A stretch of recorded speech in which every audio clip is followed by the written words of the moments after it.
So 2 years. 2 years and 100,133 miles. But oh, what miles they have been.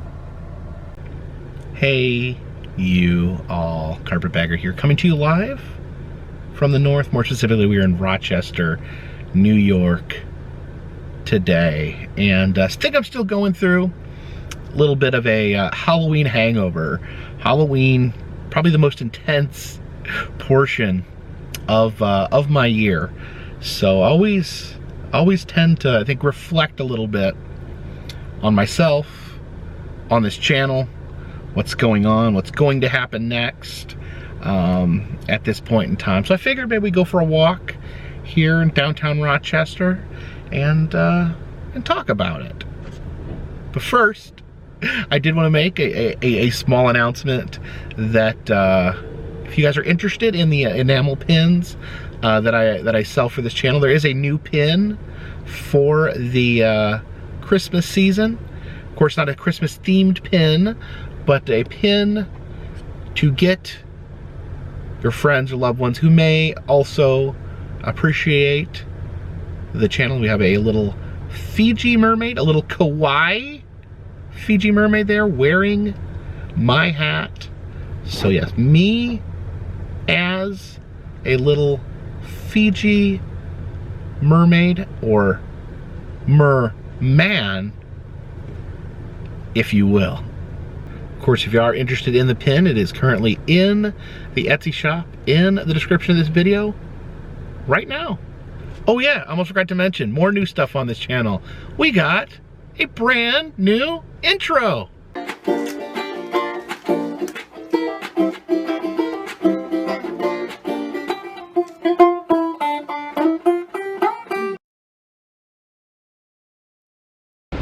Going for a little walk here next to the Genesee Brew House. We're here in downtown Rochester, in a little waterfall right in the downtown area. It's actually quite beautiful, this little walk back here. It's kind of nice, the nice relaxing crash of the falls there. The only thing I don't like about the walk is this odd arrangement of benches. Instead of just having the benches straight, lined up where you can sit in them and watch the falls, they're at these weird angles that maximizes the amount of space they take up and maximizes the chances that you're going to crack your shin on the benches. So yeah, months ago, I did give kind of an update on my personal life.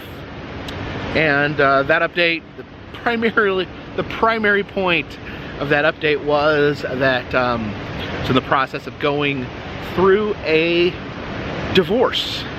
And that happened at the end of last year. It happened at the end of 2021, that me and my ex Christy, after much trying, after much work on trying to make the marriage work, we came to the agreement that we were going to cease trying to make our marriage work, and that we were going to go our separate ways.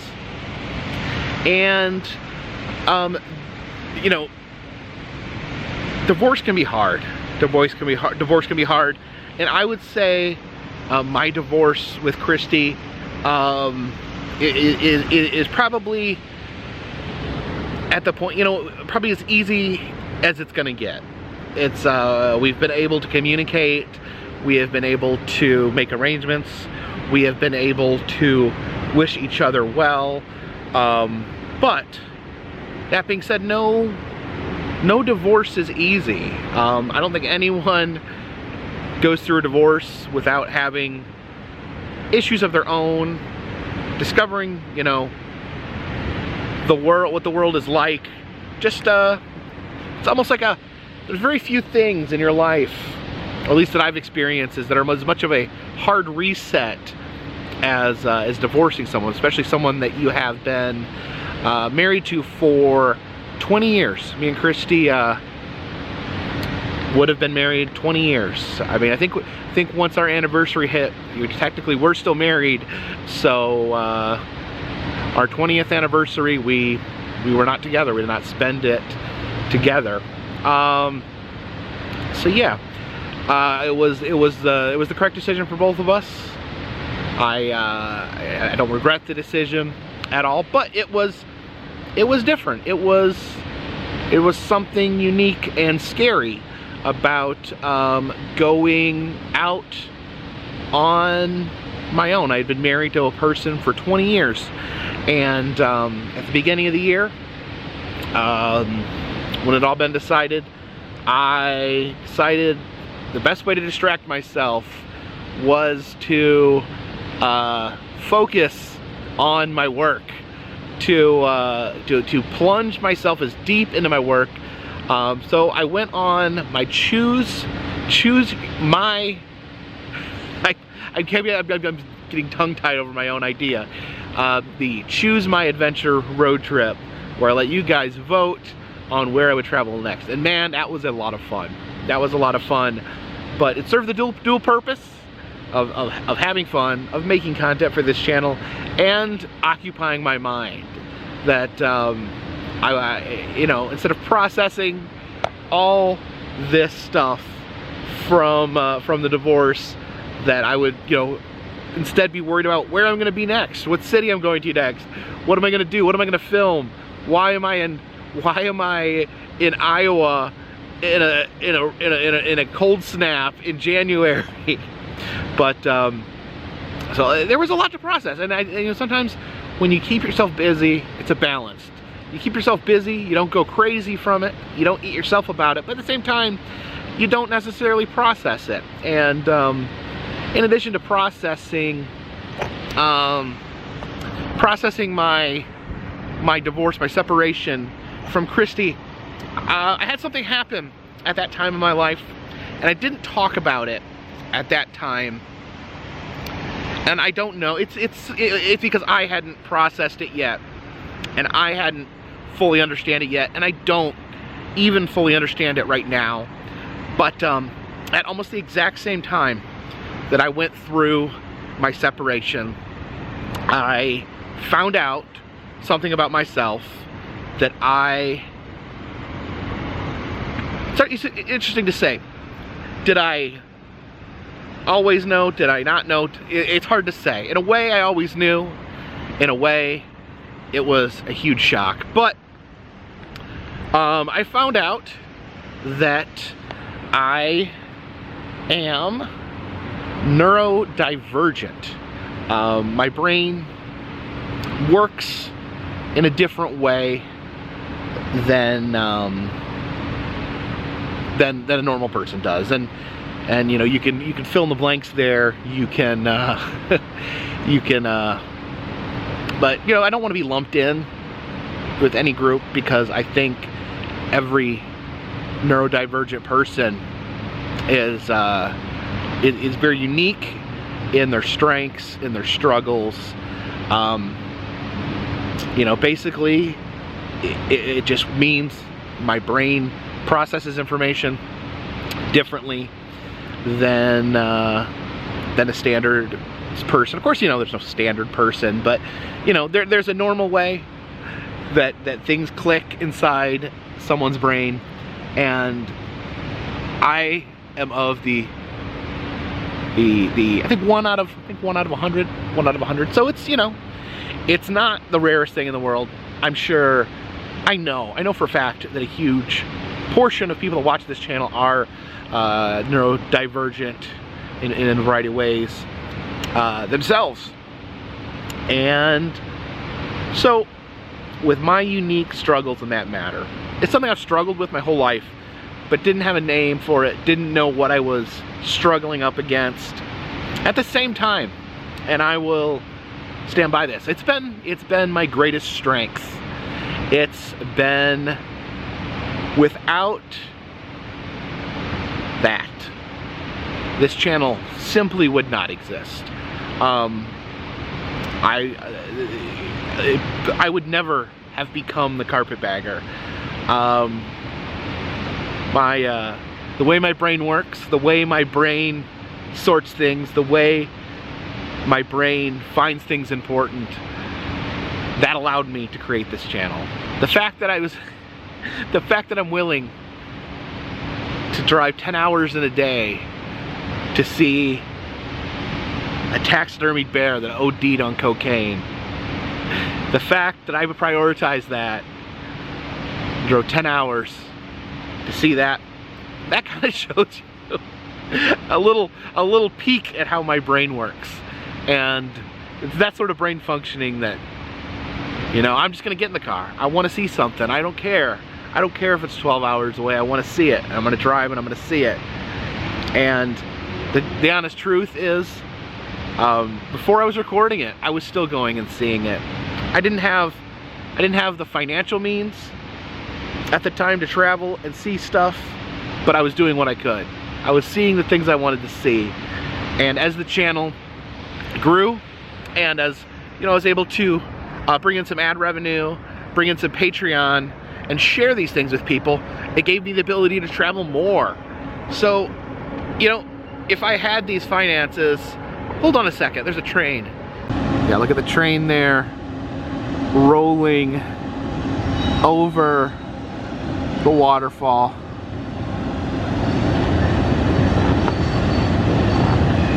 You know, Rochester's a beautiful city. Rochester's a beautiful city. I don't think that gets said enough. Look how happy that fish is. So yes, what I was saying was, if I wasn't making these videos, I feel like I would still be going and seeing these things.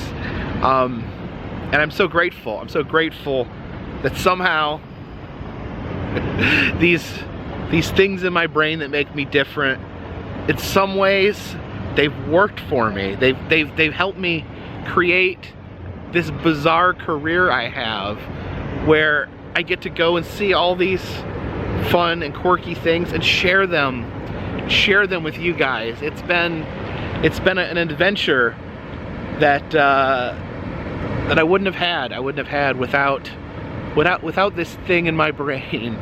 And I say neurodivergent. I don't know. Yeah, I could get more specific here. I could talk about exactly what is wrong with my brain, or what is, I hate to say wrong, what is different about my brain, but I'm no expert. I've only known this much about myself for less than a year. I don't want to come off like I'm some sort of expert on the situation, but and at the same time, I didn't talk about this when I first found out on the channel. You got to be really careful online what you talk about, what you share about yourself here on the internet when you choose to be a public figure, and whenever you have a vlog of any sort. Yes. Did anybody jump off this bridge? No. So that police officer just interrupted me and told me something really awful. He asked me if I had seen someone jump from the bridge. Said that there was called a police station, that someone had jumped off this bridge and was currently stuck in a tree. I don't see. Hopefully this is a hoax. That sounds absolutely horrible. No, I'm just hoping that's not true. Yeah, that really. Huh.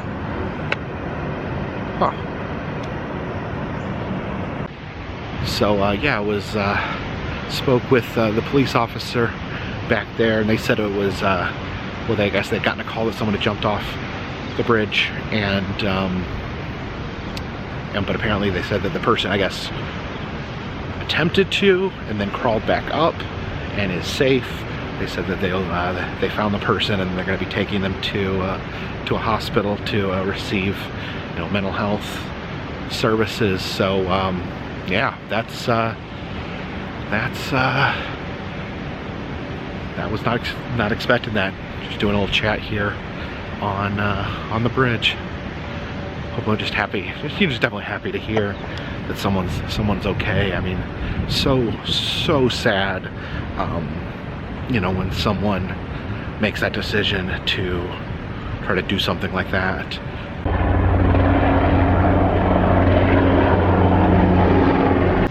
What I was saying though was just, you know, talking about my personal life here on YouTube. I've made the decision to put myself out there. You know, when you put yourself on the internet, whether you like it or not, you're going to have massive violating invasions of your personal life. So you really got to be selective about what you put out here. I have friends on the internet that also do this professionally, have different strategies towards that.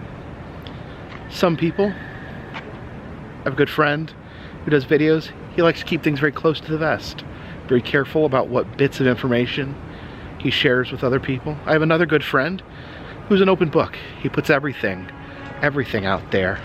You know, I've always worked towards trying to strike up some sort of balance with that. And so yeah, when I found out about being neurodivergent, I wasn't sure how to handle it.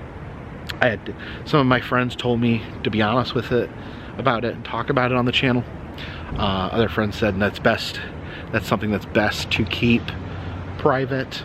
I had an incident a few years ago where I did share a piece of information regarding my physical health, and I really regretted it because it was very difficult for me to be bombarded by medical advice from just an army of people on the internet that I think generally it is appropriate to get medical advice from your doctor and only your doctor, and not seek advice on YouTube regarding my health. So yeah, I really didn't like how that felt to have people telling you, you know, what you can eat, what you can't eat, what you should be doing, what you shouldn't be doing. And so I kind of vowed at that point to keep my physical health to myself as something private. But yeah, as far as mental health goes, you know, obviously someone could take this and use it against me or whatever, or say that I should be doing this about it or that about it. But you know, I'm very aware of my limitations, my issues. I'm still learning the best ways to go about it in my life. So I'm trying to walk, I guess, you know, I'm trying to carefully use my words here because part of me really wants to share you know, my individual struggles with this, because I know a lot of you have been through the same struggles, and I thought maybe if I share what I've been through and how I've been able to channel, you know, my issues and turn them into a positive, then maybe I could help someone else do the same thing. But on the other end, I don't know, you know, if I'm prepared for it. When I started this YouTube channel, I was not prepared for it. I wasn't prepared. I did this as a hobby. I put videos out there. I had a job. I had to make the decision to give up my job because of online harassment. I had people out there saying horrible things about me, about my friends, my family.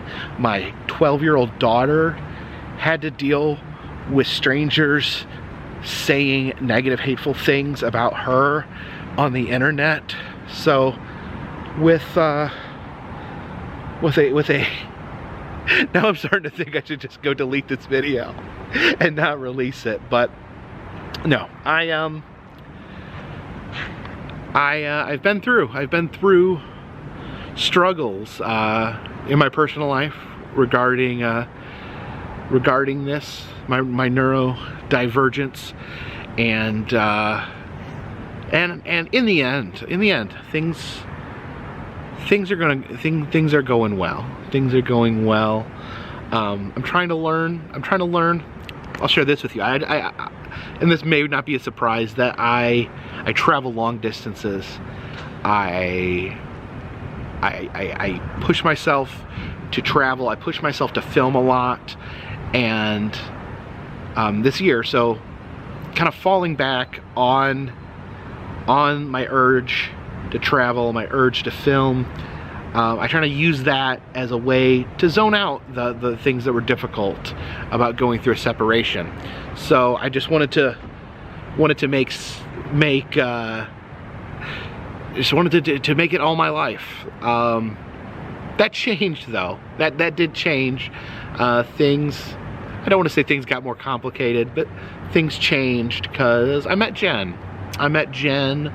And she's been very supportive of me, you know, of my quirks, of how I live, of how I travel.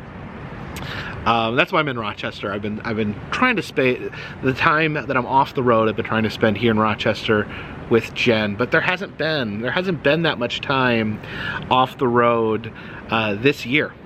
I stayed with Jen, I'm trying to think when it was. In August, I stayed with Jen for about a month. And that wasn't an entire month. I mean, there was, you know, 3-4 day weekends where I'd be gone filming, but generally stayed at her place for about a month. And before that, I think I'd been in one place maybe a week and a half. And then this Halloween season, I've just been in a different city every weekend. It's a long, lonesome road, and it has been taxing on me. It's been taxing on, again, I hate talking about my physical health, but it's been, you know, I get tired, I get exhausted. When I do try to rest, I end up hibernating. Like, I end up not being able to get out, not being able to go places. I just want to stay in bed like a bear. Am I getting too personal in this video? I worry. It's like two parts of my personality. One that wants to just tell everything. And it's not controversial. It's nothing about me that I'm ashamed of. It's just, you know, a matter of having to be in the public eye. And when I say public eye, you know, when I get public eye, I'm meaning I get about 20,000 views a video. That's, you know, in the grand scheme of things, that's a drop in the bucket. I don't see myself as some sort of celebrity or something, but I do have a certain level of public presence that can turn dark. You know, the vast majority of people that watch these videos have been amazing. I've met good friends and met good people, but you get a very small percent of individuals who really want to turn things into just a bad area, just a bad place. So yeah, so Jen's been a big support to me going through all this, through the divorce, through this information about my brain. And oh, by the way, Jen has started her own YouTube channel. Jen is a huge toy collector of collectibles and toys, and has started her own YouTube channel dedicated to that. You can check that out at Jenny Penny on YouTube. She's covered toy stores and done some unboxings, done some conventions, has done a lot of stuff. In the past couple weeks. I've been blown away by how much traction her channel's gotten. I'm very proud of her. How much viewership she's gotten in such a short amount of time. And so yeah. And the plan, me and Jen's plan, is and this is one thing about this channel. I've always been weird about, like, in addition to oversharing about myself, I always feel strange about sharing just what I'm doing. I don't know, I have this thing that I always worry if I talk about it, then there's some chance that it might not happen, that I'll tell you guys I'm gonna do something and then it'll all fall apart. I'll have to explain why it didn't happen. Reminds me back when my daughter Annabelle was a young child. She said the strangest thing. And this is a very dark thing coming from a young child, that she said, why do people always say, I'm gonna go do this thing, or I'm going to be at this place, when no one really knows if they're gonna be there, because you never know when you're gonna die. So what people should say is, you know, I'm going to Montana if I don't die, or I'm gonna have a great Christmas with my family if I don't die. So if I don't die, me and Jen are planning on going to Florida. We're headed down to Florida. She's never been to Florida. Jen has not had the opportunities that I've had to travel around this country, so it's been fun being able to take her around to some places and let her see things, let her experience things for the first time. Because, you know, as far as the 48 states goes, I'm running out of things to experience for the very first time. So it's good to be able to have someone else and see, you know, the joy in their face, the excitement that they get in seeing new things. So hopefully, I hate saying hopefully, that sounds really pessimistic. We're planning on getting in the car and headed down to Florida and showing her some things in Florida that she's never seen before. And of course, like I said, we're gearing up for the Christmas season, Christmas events coming up. You know, maybe even Thanksgiving events. I don't know that I've ever documented a Thanksgiving event on this channel, but they surely exist somewhere. So be on the lookout. You know, anything interesting that I can film for this channel. I feel like this video has gone on for a very long time, and I feel like that I may have been confusing, rambling, trying to use my words carefully, maybe too carefully, but I don't know. I've put this out in the universe. You guys tell me what you think. Tell me what your thoughts are, if about what's up next. That's another big thing on this channel is you know, the Halloween season. It knocks the crap out of me, but then it's always what's next. You know, Christmas is fun. You know, I have to go see some family for the holidays. But what do these months hold as far as filming?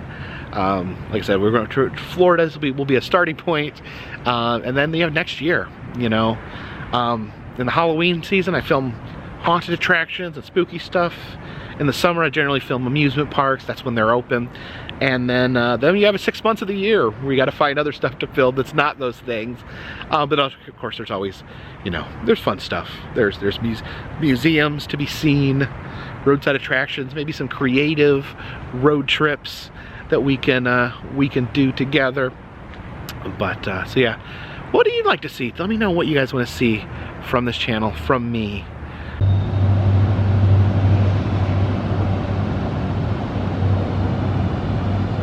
So yes, I fear that I have gone on and on in this video, and maybe I haven't said much. Maybe I was trying to say something and I failed, but I do want to know that I appreciate you guys. Thank you everyone who stuck with me during the Halloween season and enjoyed my screams. I feel lucky that I get to go to so many amazing haunted houses, and thank you even to those of you who maybe skipped out on the Halloween season. I know not everyone likes the spooky stuff, not everyone likes the gore inside the haunted house, and not everyone likes to hear me yell and scream as I go through, but you're probably hopefully you can come back and enjoy some of the more mellow content that we will be experiencing moving forward on this channel. So yeah, moving forward this year I really definitely got a feeling of what it's like to be a true rambler, a true vagabond, if you will. I've rarely stayed in one place for more than a week, and I am hoping, just for my own sanity, just for my own physical and mental health, I am hoping to have more of a permanent residence coming up. Of course, I don't want to get into too much in this aspect of my life, just because, you know, we talk about dividing up of marital property and things like that is, I think, going a little too far broadcasting that online. I do still own my home in North Carolina as of the recording of this video. I am hoping to wind up back in North Carolina. I don't know, I enjoy being in that part of the country. As much as I enjoy traveling, I feel like where I live in North Carolina is a great jumping off point. In 9 hours I can be in Orlando. In 9 hours north I can be in Washington, D.C. So I feel like I'm never more than 2 days away from anywhere on the East Coast. It might be fun to live on the West Coast, but that's probably not going to happen. But I do want to explore the West Coast more. I feel like there's still some things on the West Coast that I haven't documented the way I would have liked. So more adventures coming up. And I think this video has gone on. And let's just leave it at this. You guys have questions for me? Leave them in the comment section. Maybe I'll do a follow-up video where I'll talk more about my life. Maybe I'll become, you know, it's always in a balance if you know, how much of my personal life I feel comfortable talking about. I used to intentionally try to just leave my personal life out of it because I didn't think people were interested. But I posted a big life update earlier this year and people seemed very interested. So yeah, so I strike that balance of sharing my life with you guys, but at the same time not oversharing my life with you guys. But I do love you guys, and I am so thankful that I get to channel my energies in this direction, and that I get to be the Carpetbagger is a gift that I'm thankful for every day, even though sometimes some things come attached to it that I don't know how to deal with. I'm a lucky man, and I recognize that. But thank you guys. Thank you. And for now, this one's in the bag.